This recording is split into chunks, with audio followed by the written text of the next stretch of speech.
la notion de moment cinétique et de moment magnétique, et notamment la relation fondamentale qui relie ces deux quantités. Donc le moment cinétique, je vais l'illustrer avec celui d'une masse qui est celle de l'électron, et d'une particule finalement, l'électron qui est également la particule qui a la charge la plus petite qu'on connaisse, hein, puisque comme vous le savez, les charges électriques sont quantifiées, sont des multiples en valeur absolue de la charge de l'électron. Alors, on va pour ce faire, on va donc prendre un électron et puis on va lui faire subir une trajectoire circulaire, hein. Donc, je vais placer cet électron ici, d'accord, et on va le faire tourner sur cette trajectoire circulaire. Donc, on va avoir une vitesse qui est, qu'on va voir, par exemple, qui est donc tangentielle à la trajectoire circulaire, donc qui va être sous cette, on va faire par exemple partir vers le fond, hein, ici, voilà. Et donc cet électron, il a une position également par rapport au centre de la trajectoire, hein, cette trajectoire qui est circulaire, que je vais dessiner ici. Donc il a une position R qui est tout simplement cette distance-là. Donc je vais noter ici. Voilà. R. On va dire que O est l'origine. Alors on définit le moment cinétique.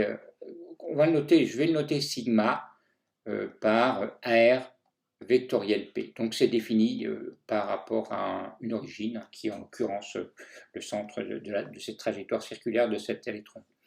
Donc voilà la définition du moment cinétique. Alors on peut calculer notamment son module, hein, qui vaut tout simplement ici R M V. Donc R, c'est le rayon de l'orbite de l'électron. Alors évidemment, hein, je fais une approche classique de l'électron comme une particule. La masse de l'électron, m, et puis la vitesse de cet électron. Donc voilà pour ce qu'il en est pour le moment cinétique. Alors on peut tracer ce moment cinétique, hein, c'est un vecteur qui est perpendiculaire à R et à V, donc qui est perpendiculaire au plan de la trajectoire.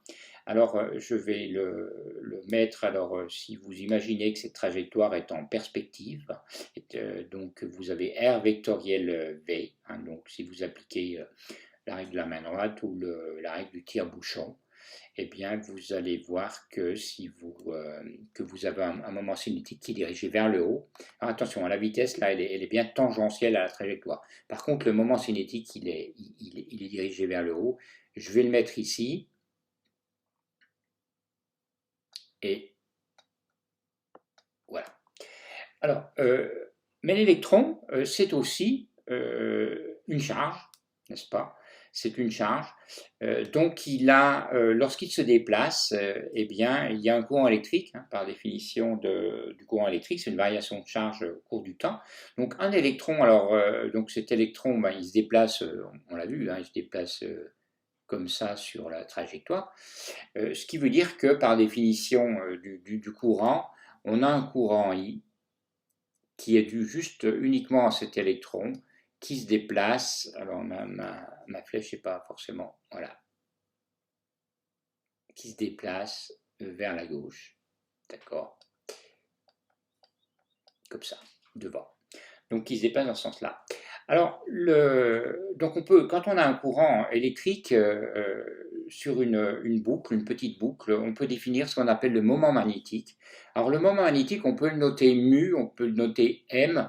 J'utiliserai mu, mais je vais pour la première fois donner les deux notations. Donc mu, on peut aussi l'écrire m. Et par définition,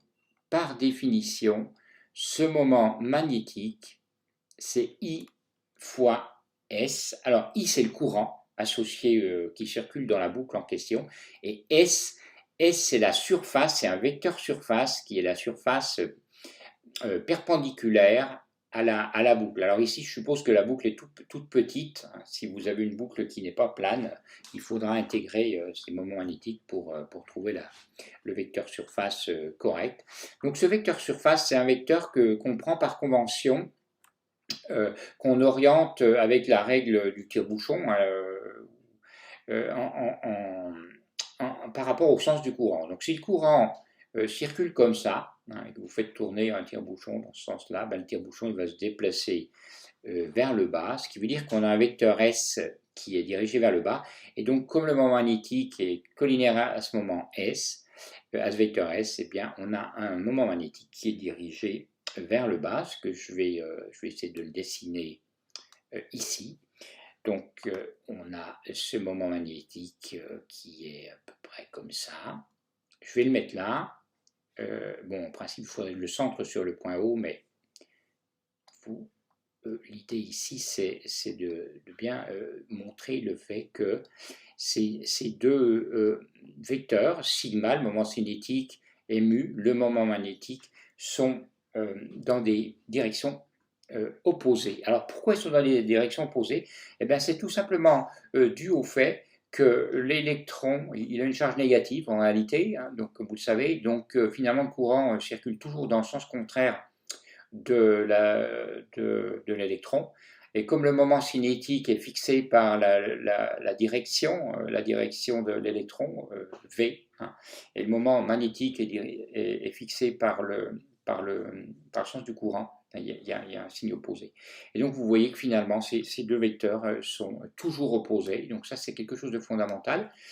Tout système électrique peut se décomposer comme une superposition d'électrons, on aura toujours cette relation entre le moment magnétique et le moment cinétique, en tout cas la différence entre le signe. Donc finalement, le moment magnétique, lui, il a un module qui vaut I fois S. Et alors S, c'est la surface de cette spire, c'est la surface associée à cette spire. Hein. Voilà, la surface qui est portée par cette spire. Donc voilà, donc cette quantité-là, je vais le réécrire, c'est le moment magnétique, et puis la quantité qui est à droite, c'est ce qu'on appelle le moment cinétique. Voilà, donc deux quantités importantes pour, disons, qualifier le mouvement et le déplacement de charge associé à un électron. Voilà. Donc maintenant, on voit que comme c'est l'électron a une masse, hein, alors j'aurais peut-être dû la noter juste ici, il a une masse m,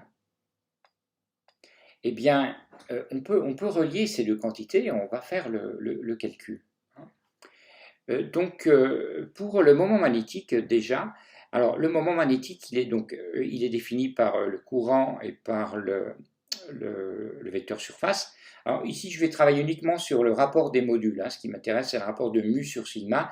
Le signe, on l'a déjà, hein, puisque vous voyez que ces deux vecteurs sont opposés.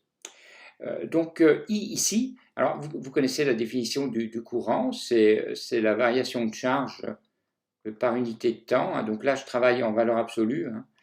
Alors, comment on calcule le courant associé à un électron unique qui tourne sur une spire? Hein. Eh bien, on a finalement, à chaque période, on a une charge qui passe, d'accord? À chaque fois que l'électron a fait un tour, il y a une charge E qui est passée. Et puis, le dt, donc on a E sur t, où t est la période qu'il faut à l'électron pour faire, c'est la période de rotation, hein, finalement. Donc, cette période de rotation, on la connaît, hein, t, c'est 2pi sur oméga. 2pi sur oméga. Et oméga, la vitesse angulaire, eh bien, elle est liée au rayon et elle est liée à la vitesse de l'électron. Vous savez que V, c'est r oméga.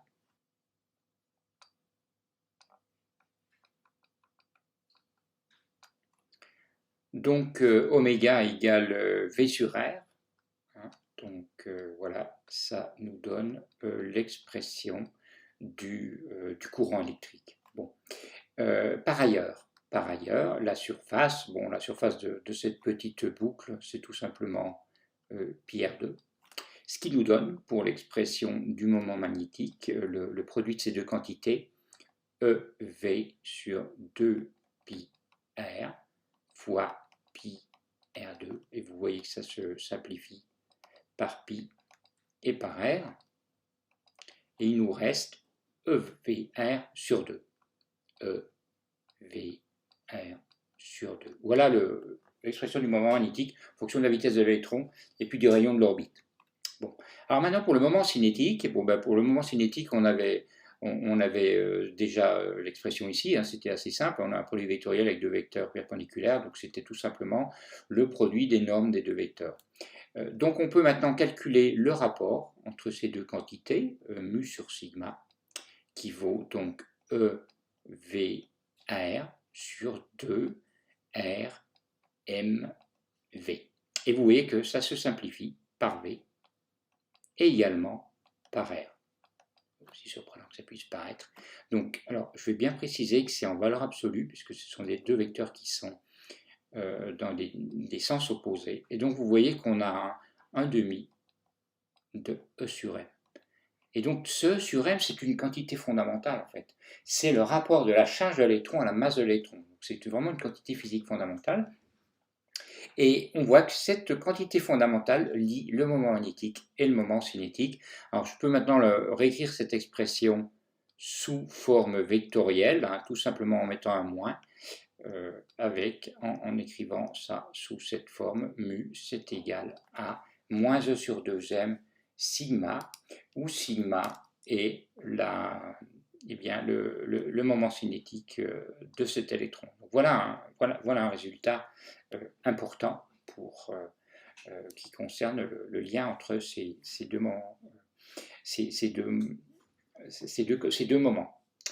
Alors, donc ça c'est une approche purement classique, hein. J'ai pris un électron comme si c'était une masse M et localisée avec une charge E. Bon, la réalité est tout autre, comme vous le savez, en physique quantique, on décrit les charges et les systèmes en général avec des probabilités de présence des charges, etc. Alors, on peut faire une approche quantique, notamment du moment cinétique. Alors, ce n'est pas l'objet ici de vous donner l'expression du moment cinétique de manière quantique, mais je vais vous donner, on va partir des résultats de la physique quantique pour voir quelles sont les relations, quelles sont les contraintes qui lient le moment magnétique au moment cinétique. Donc, on va maintenant faire une approche purement quantique de ces quantités. Alors, je vais directement partir cette fois-ci du résultat de la mécanique quantique pour ce qui concerne les moments cinétiques. Alors, en mécanique quantique, on a le moment cinétique, on peut démontrer que le moment cinétique, en fait, il est quantifié. Le moment cinétique est quantifié. Alors, on note quelquefois J, quelquefois L, quelquefois S, et on va utiliser, nous, la quantité J, qui est la quantité générale, la variable qu'on utilise généralement en moment cinétique. Alors, d'une manière générale, J, c'est grand L plus grand S, hein, c'est J, c'est grand L plus grand S dans un système où on a deux types de moments cinétiques, mais toutes ces quantités sont des moments cinétiques. L, c'est le moment cinétique orbital, hein, si vous voulez, pour prendre l'exemple du système Terre-Soleil, c'est le moment cinétique à la Terre tournant autour du Soleil. Et puis le moment cinétique qu'on note S, c'est le spin. Alors le spin, hein, c'est le fait de tourner sur soi-même. Donc là, c'est le moment cinétique de la Terre qui tourne sur elle-même. Voilà. Donc d'une manière générale, le moment cinétique est quantifié. Chacun de ces deux moments cinétiques l'est également. Alors, on peut montrer que le moment cinétique en physique quantique, il y a deux relations qui le caractérisent. La première, c'est que son module, alors je vais prendre le module au carré en l'occurrence, est donc quantifié et on le note J plus 1, H bar 2. Alors H bar, c'est la constante de temps réduite, hein, c'est H sur 2pi.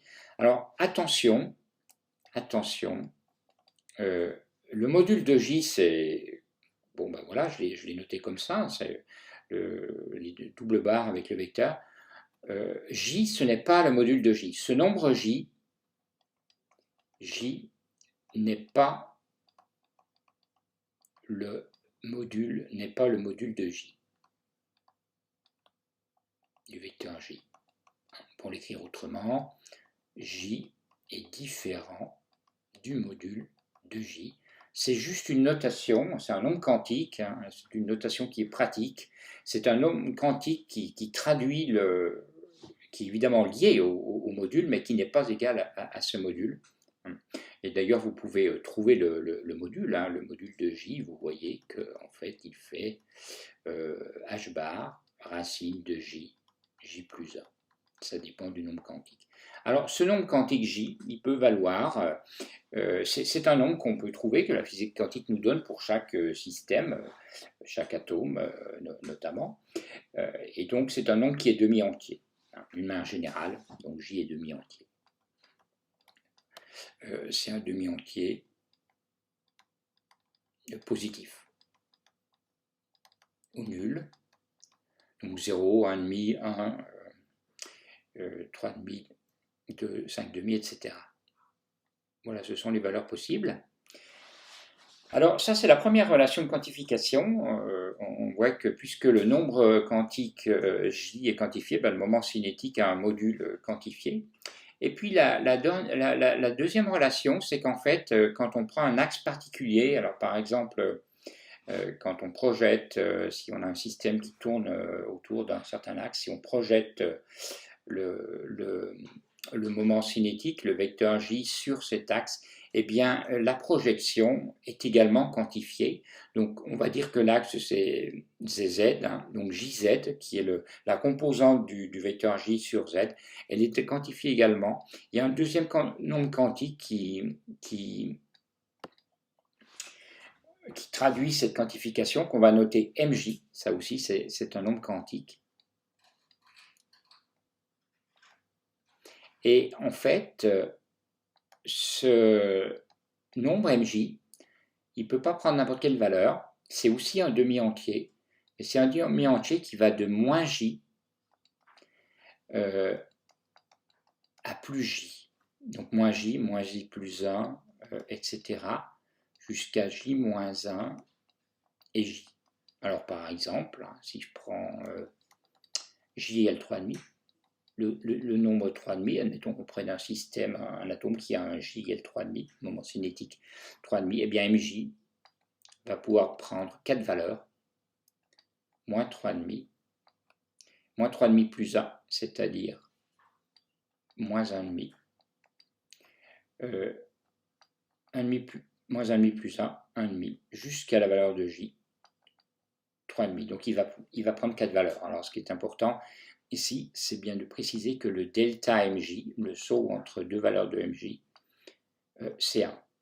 On ne peut faire que des sauts de 1. Par contre, le nombre peut être demi-entier. Donc là, j'ai pris 3,5, donc ça vous donne 4 valeurs. Si j'avais pris J égale 1, bah, j'aurais eu moins 1, 0 et 1. Voilà, toujours un saut de 1 sur les valeurs de MJ. Donc voilà, ces deux nombres quantiques vous traduisent le moment cinétique. Donc vous voyez que vous avez une projection qui est sur un axe qui est quantifié et également un module. Alors on va essayer de représenter ça graphiquement avec un petit dessin qui illustre ce moment cinétique.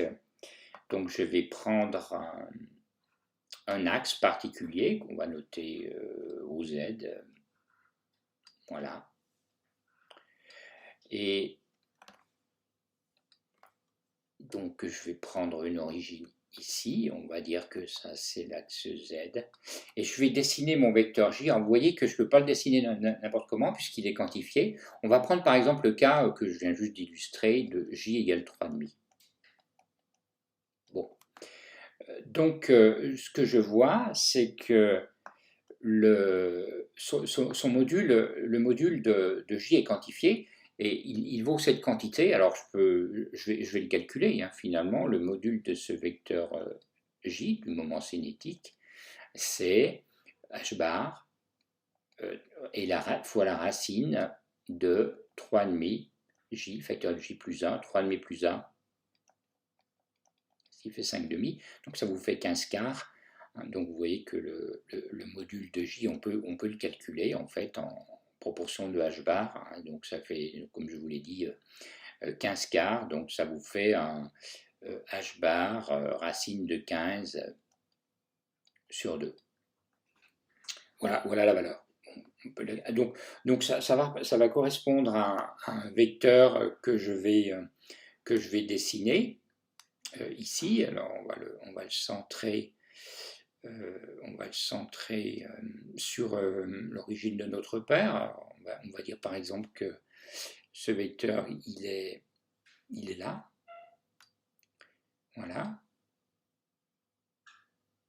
Donc ça, c'est J. Et comme il est quantifié, ça veut dire que quelle que soit sa direction et son sens, de toute manière, son module est constant. Donc je vais représenter un demi-cercle qui passe par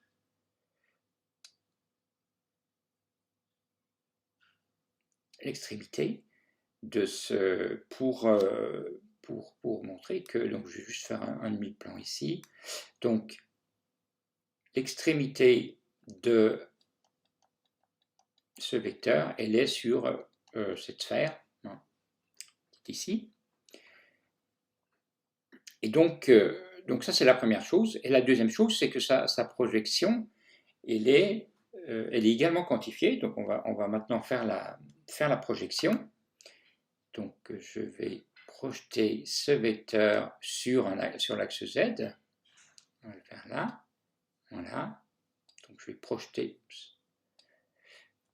On va projeter ce vecteur. Voilà. Et donc là, on a sur cet axe ici, on a JZ, hein, qui est cette longueur, qui est quantifiée. Alors, j'ai pas, alors je ne sais pas si j'ai bien réussi ma quantification ici. On va, oui, elle correspond pas forcément à un J égale 3,5, c'est pas forcément le bon axe que j'ai choisi, mais on va tout de même essayer de se rattraper. Donc je vais regarder quelles sont les autres positions de ce vecteur pour respecter les règles de la physique quantique que je vous ai données tout à l'heure. Donc si on a, bon alors premièrement, si là on a une projection, donc c'est un nombre de fois h bar, hein, vous voyez que JZ c'est moins 3,5 de h bar, moins 1,5 de h bar, etc. Donc on va dire que cette quantité-là, c'est 3,5 de h bar. Donc j'ai une quantité équivalente ici qui est à moins 3,5 de h bar. Et puis j'ai deux quantités intermédiaires qui correspondent à ces deux nombres quantiques MJ, moins 1,5 et 1,5, donc qui sont à 1,5 de h bar et moins 1,5 de h bar. Donc en gros, ça veut dire qu'il faut que je coupe cette quantité en 3, puisque j'ai 4 points.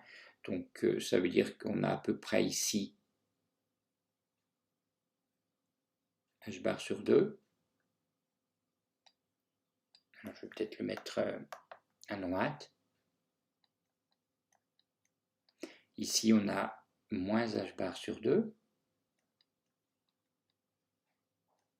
Et vous voyez que l'écart entre ces quantités-là et de systématiquement de h bar, je vais l'écrire explicitement.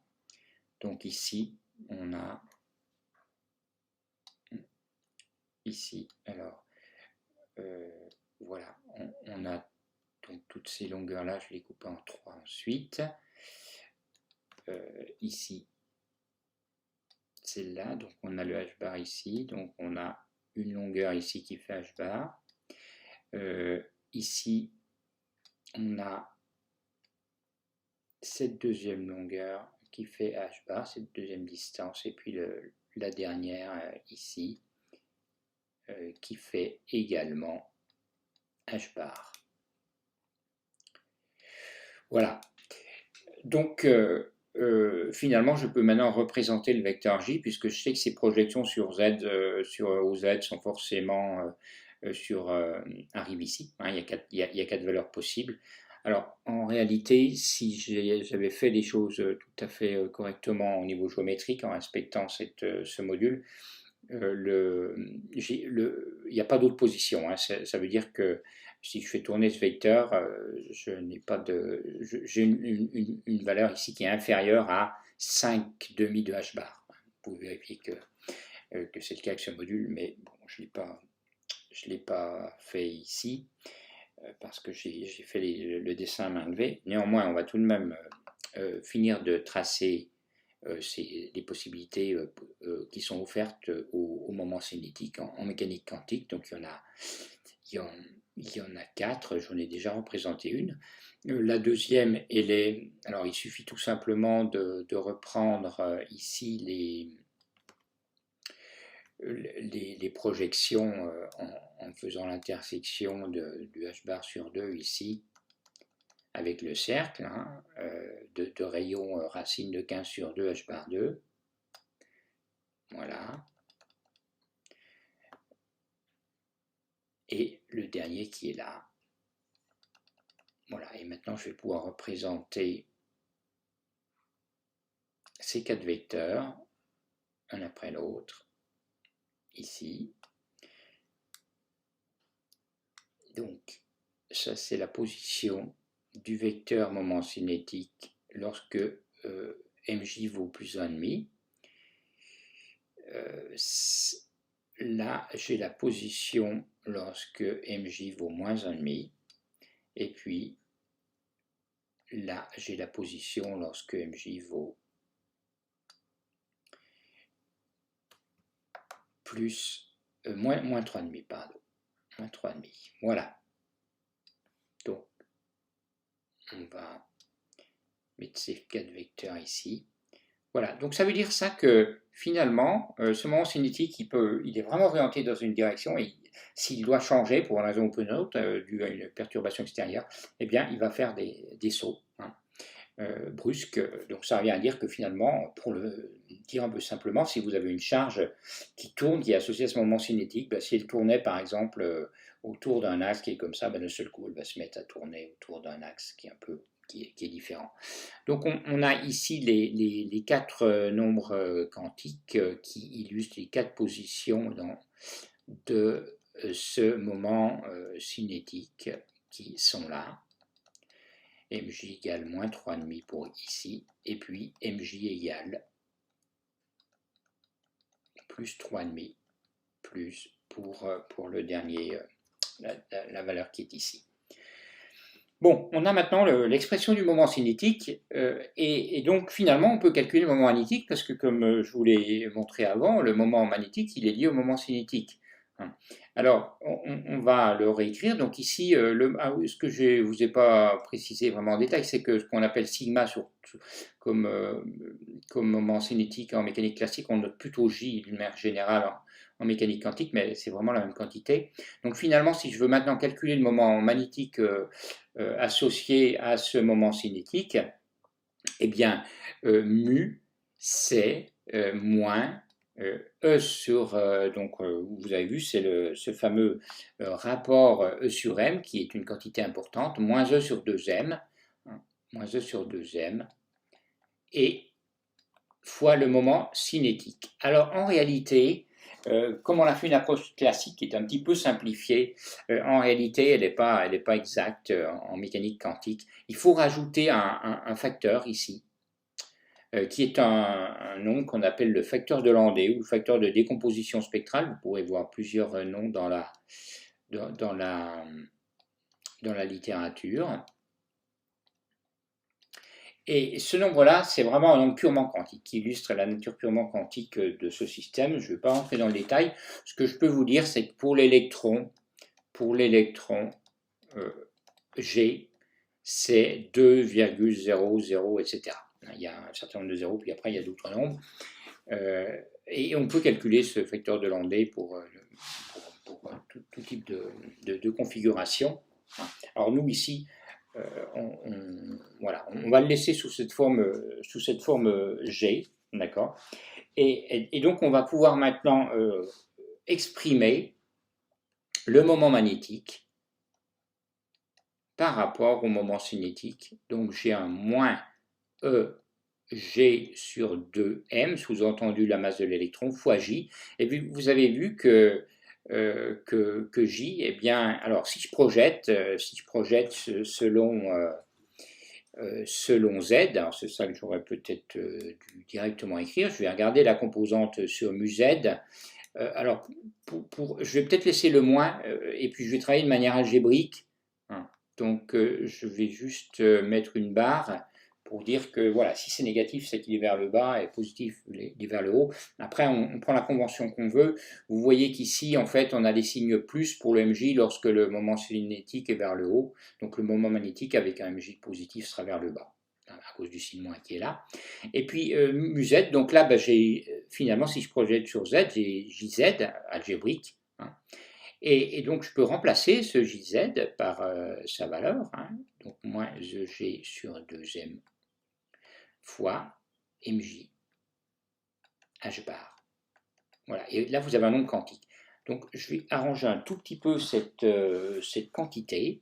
Je vais l'écrire moins E H bar sur 2m, donc sous-entendu la masse de l'électron, G, et puis il nous reste le nombre MJ.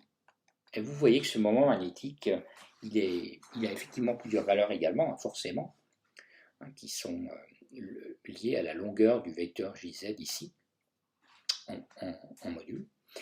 Et cette quantité-là,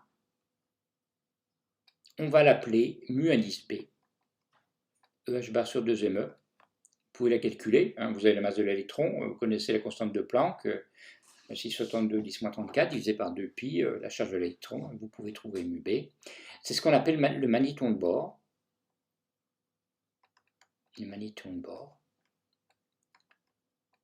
Et d'une certaine manière, on peut dire que c'est le quantum de moment magnétique. Vous voyez que, quelles que soient les quantités que vous avez ici, bon, il y a un facteur 2, mais MJ est un nombre quantique demi-entier. Et donc, comme MJ varie par delta MJ de 1, on a des sauts de 1, eh bien vous voyez que le moment magnétique varie par saut de mu B. Donc c'est un nombre de mu B à un demi magnéton de Bohr près, à cause du fait que MJ peut être demi-entier. Donc voilà, mu B c'est on va dire le quantum de moment magnétique, de la même manière que ici, je l'avais peut-être pas précisé, vous aviez MJ, enfin JZ, vous voyez, il était proportionnel à H bar, JZ comme J, et donc H bar c'est le quantum de moment cinétique finalement, puisque ça c'est un nombre quantique sans unité. D'accord. Voilà, donc on a cette quantité que je vais réécrire ici, qui a un résultat important. Alors on pourrait l'indexer avec le MJ, mais bon, mu Z, c'est tout simplement moins G mu B MJ. Voilà, donc si vous avez 4 valeurs pour MJ, et bien vous aurez 4 valeurs pour mu Z. Voilà. Alors, comment on va utiliser cette quantité et ses propriétés dans un système quantique, et comment on va pouvoir analyser un système magnétique de manière quantique? Eh bien, je vais vous montrer ça maintenant. on va calculer l'énergie, parce que finalement, la quantité à laquelle on peut avoir accès, pas forcément directement, mais une quantité importante d'un système, quel qu'il soit, c'est son énergie. Et alors l'énergie magnétique, vous devez vous savoir que quand vous avez un système magnétique et un moment magnétique en présence d'un champ magnétique, il y a une énergie d'interaction. Quand vous prenez une boussole, par exemple, et qu'elle a une direction quelconque, s'il n'y a pas de champ magnétique, si vous mettez un champ magnétique dans une direction, la boussole va s'orienter dans le sens du champ magnétique. Donc il y a un échange d'énergie à ce moment-là, quand vous appliquez le champ magnétique ou quand vous rapprochez la boussole d'un endroit où il y a un champ magnétique. Vous avez une énergie magnétique dont on connaît bien l'expression que vous avez vue par ailleurs. On va la noter par exemple EM, et elle vaut tout simplement moins mu scalaire B. Alors c'est assez facile à comprendre. Si la boussole est orientée dans le même sens que le champ magnétique, eh bien c'est l'équilibre stable, et vous voyez que le produit scalaire mu scalaire B est maximum, le cosinus vaut 1, et donc l'énergie est minimum. L'énergie minimale, c'est bien l'énergie stable. Inversement, si vous avez une boussole qui vous donne le sud, c'est aussi un état d'équilibre. Mu scalaire B, dans ce cas-là, aura une valeur minimale, puisque le cosinus vaudra moins 1, et du coup l'énergie magnétique, comme il y a un signe moins, vaudra une valeur maximum, qui correspond à un état d'équilibre, certes, mais instable. C'est-à-dire que si vous bougez un tout petit peu la boussole, elle va faire un demi-tour pour revenir dans sa position stable.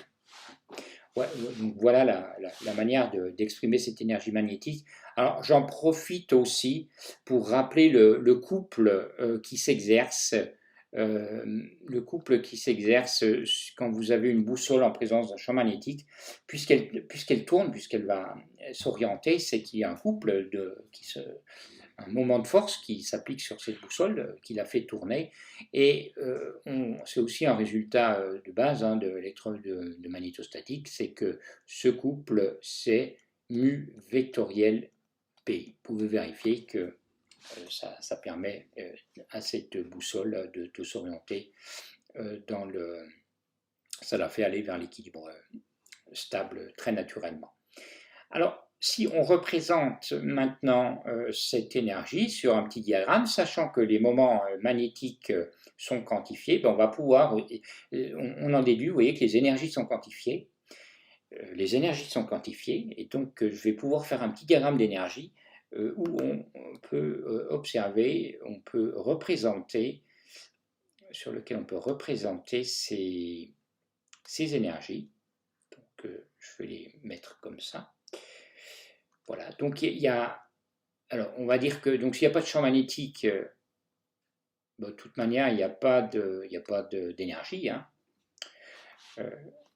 Certes, les boussoles les spins ont un moment magnétique, mais bon, s'il n'y a pas de champ magnétique, elles n'ont pas de raison de s'orienter dans un sens plutôt qu'un autre. Donc a priori, si le champ est nul, je vais l'écrire, on va dire que c'est le cas ici. Eh bien, je peux avoir 4 possibilités, en l'occurrence, j'avais mj égale plus 1,5, moins 1,5, plus 3,5, moins 3,5, j'ai 4 possibilités. Et donc, j'ai 4 états possibles, états microscopiques de mon système magnétique que je vais représenter ici. Premier état, je vais représenter, donc on parle de dégénérescence qui vaut 4, ici. Voilà. Donc ça c'est le cas par exemple où mj égale moins 3,5.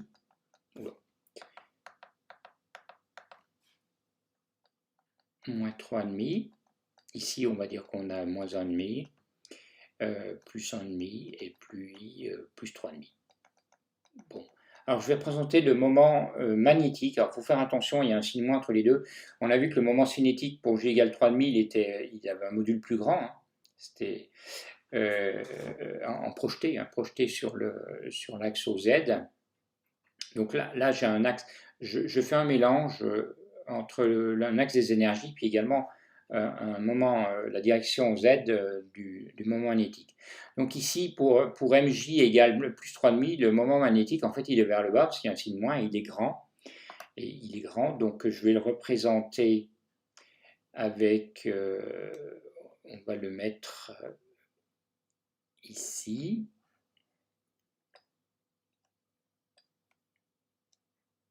Je vais le représenter avec un vecteur, voilà, qui va être vers le bas. Ici, on a aussi un moment magnétique, mais il est un peu plus faible en module. Il faut que MJ H bar avec MJ égale 1,5. Il est dirigé vers le bas, en l'occurrence. Je mettrai les flèches après. Ici, vous avez la même longueur du vecteur. Alors, je ne sais pas si c'est flagrant. Alors, j'aurais dû, bon, si je voulais vraiment être précis, je pourrais même respecter les différences entre les longueurs des vecteurs pour illustrer le fait qu'il y a un saut quantique qui vaut MJH bar, qui vaut H bar du coup. Et puis le dernier vecteur qui est là. Voilà. Donc ça, donc celui-là, on a dit que quand MJ valait 3,5, le mu était vers le haut. Ici, il est vers le haut aussi. Là, il est vers le bas. Et là, il est vers le bas. Ça, c'est mu. Mais je pouvais aussi représenter sigma. Je pourrais aussi représenter sigma, le moment cinétique, ou J. On peut le noter. Je vais le noter. Je peux le noter J, puisqu'on est en mécanique quantique. Donc là, alors le module n'est pas forcément de la même longueur, mais c'est purement schématique. Voilà. Donc je vais représenter J qu'on aurait si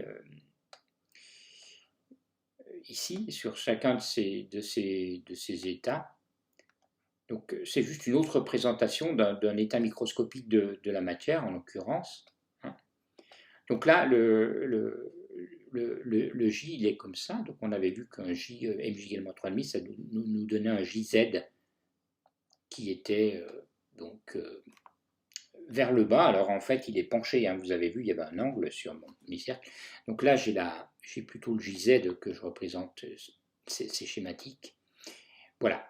Et puis ici, on a toujours un sens opposé entre le moment cinétique et le moment magnétique. Bon, voilà la représentation quantique d'un moment magnétique. Alors ça, c'est quand il n'y a pas de champ magnétique. Maintenant, qu'est-ce qui se passe si je mets un champ magnétique? Eh bien, donc je vais mettre avec B différent de 0. Cette fois-ci, il y a une énergie qui intervient ici. Cette énergie que j'aurais peut-être d'ailleurs dû encadrer, qui est là.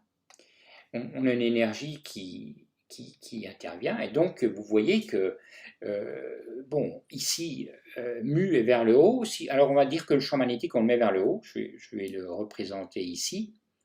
Je vais par exemple le mettre en noir. Donc on va présenter ce champ magnétique. Je vais le mettre oui, non, je vais le mettre par là. Voilà. Donc on dit qu'on met un champ magnétique vers le haut. D'accord. Et donc, ici, mu est vers le haut, B est vers le haut. Donc, vous voyez que le produit scalaire, mu scalaire B est maximum, il y a un signe moins, l'énergie minimale. Donc, ce niveau d'énergie, il va baisser jusqu'à moins mu fois B. Donc, on a la valeur, alors je peux les calculer, ces énergies, puisque j'ai le moment magnétique ici. On va dire que B, il est selon BZ, ou alors on ne prend que la composante selon BZ. Donc ça veut dire que ces énergies, je vais enlever le mag maintenant, je vais juste dire pour MJ, ça vaut, alors, si on a mu qui est vers le haut, donc ça devrait fonctionner, j'ai juste à faire à multiplier par BZ. Donc j'ai un moins G, mu B, MJ, et BZ. Voilà. Donc si MJ est négatif, comme c'est le cas ici, alors j'ai oublié un moins. Vous voyez que là il y a mu à un moins, et puis l'énergie est également un moins, donc ça me fait un plus. Voilà. Donc maintenant, si MJ est négatif, vous voyez que cette quantité-là est positive. A priori, si je ne me suis pas trompé, MJ est négatif, non, pardon, si MJ est négatif, l'énergie est négative. Voilà, donc je vais représenter ces niveaux. Vous voyez que les niveaux d'énergie sont quantifiés. Hein, le plus bas, il va être à 3,5 de G mu B, BZ, etc. Je vais essayer de les représenter ici. On va donc tracer ces niveaux de manière horizontale, comme on l'avait fait avant. Alors, ils sont quantifiés, ils sont également équidistants parce qu'on fait des sauts de MJ de 1. Donc, on va dire par exemple qu'il y en a un qui est ici. Voilà, le deuxième, il est, on va le mettre à peu près, il faudrait que ce soit symétrique par rapport au niveau où il n'y a pas d'énergie. Hein. Voilà, donc là on avait un niveau, c'était le niveau 0 que j'aurais peut-être pu représenter en pointillé, hein, ici. Et puis on a un autre niveau ici, et puis un quatrième niveau ici. Alors il doit être équidistant a priori. Voilà les 4 niveaux. Donc celui qui est là, finalement, c'est MJ égale moins 3,5. Le niveau minimum, c'est pour MJ égale moins 3,5. Celui-là, c'est MJ égale, bon, j'aurais dû l'écrire du même côté, plus 3,5. Puis là, vous avez plus 1,5 et puis moins 1,5. Voilà. Donc je peux représenter de nouveau, je vais juste représenter les moments magnétiques ici, parce que c'est ça qui nous intéresse, et c'est ça qu'on est capable de mesurer assez simplement sur un système magnétique, tout simplement en mesurant l'aimantation avec des techniques de susceptibilité magnétique. Donc on a ici, je devais le représenter, si c'est le moment magnétique, je dois le représenter en rouge, que ce soit cohérent. Donc on a celui-là, là on en a un qui est un peu plus petit,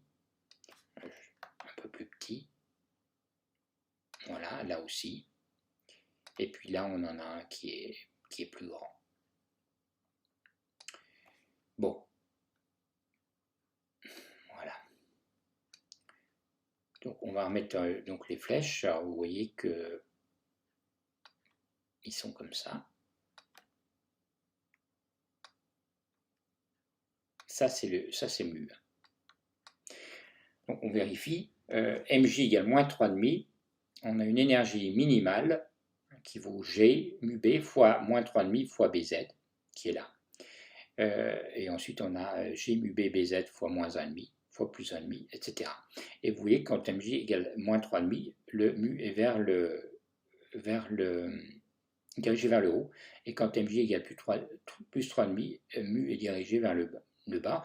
Et vous voyez que ça correspond tout à fait à ce qu'on attend, hein, c'est-à-dire que l'énergie minimale, c'est-à-dire l'équilibre stable, correspond à une boussole qui est dans le sens du champ magnétique. Elle vous donne le nord finalement. Et inversement, la boussole qui vous donne le sud, c'est un état d'équilibre, mais c'est un état d'équilibre fortement instable. Naturellement, évidemment, la boussole va retomber sur ce niveau et pour être à l'équilibre stable dès qu'il y a une petite perturbation. Alors, juste un dernier point par rapport à ces notions liées au fait qu'on a changé, qu'on a appliqué un champ magnétique à ce système.